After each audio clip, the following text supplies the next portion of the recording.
Hi, this is Anil from Learning Led Education and welcome back to What's the Output video series on C programming language. So just like the previous tutorial, let's pause this movie and take a look at the source code which is here in the editor and try to guess the output of the program. Once you guys have an answer, just click on the play button. I'm gonna run the program and explain the output. Alright, now I believe that you guys have an answer for this program. I'm gonna build and run this. So it's gonna be build and run.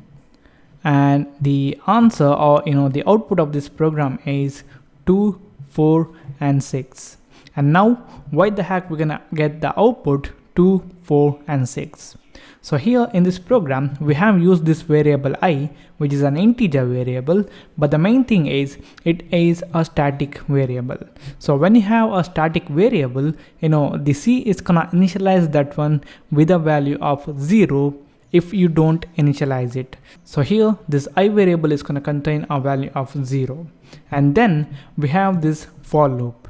Now coming to this for loop, the execution of this for loop is going to be something like this.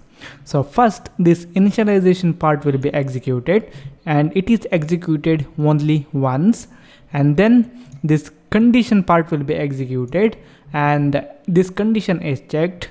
If this condition satisfies, then the statements which are inside this for loop will be executed, and after that this updation part will be executed, and after this updation part again this condition is checked.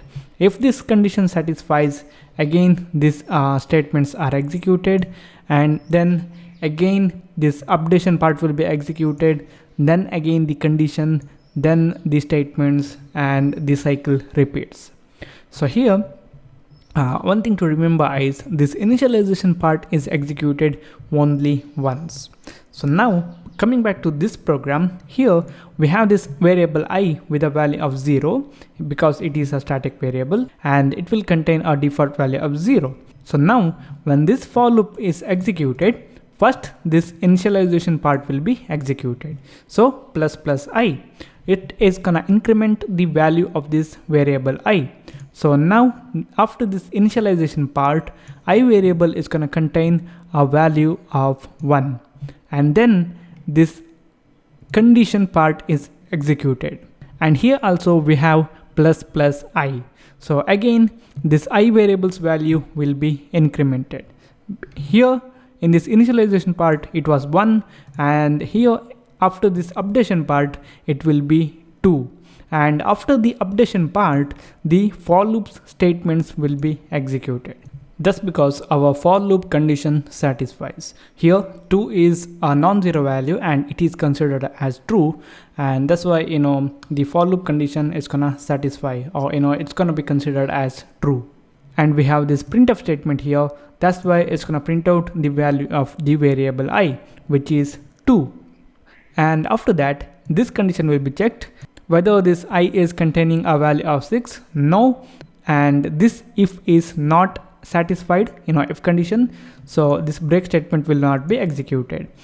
After that the updation part will be executed. Remember I is containing a value of 2, and here also we have plus I, and that's why I's value will be incremented again. So now it's going to contain 3, and after this updation part again this condition will be checked. So again the I variable's value will be incremented.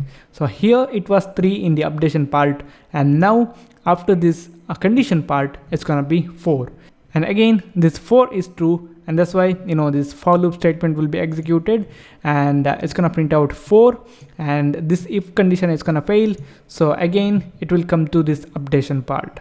Now I is containing 4, and after this updation part it's going to be 5, then again condition part it's going to be 6, again this for loop statement will be executed.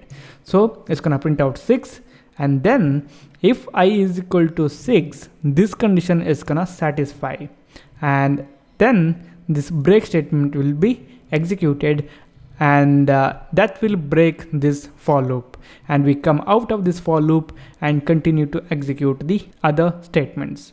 So when we run this program, it's gonna produce 2, 4 and 6, and when it reaches 6, this break statement will be executed which will stop this for loop, and our program will come out of this for loop and execute the rest of the statements.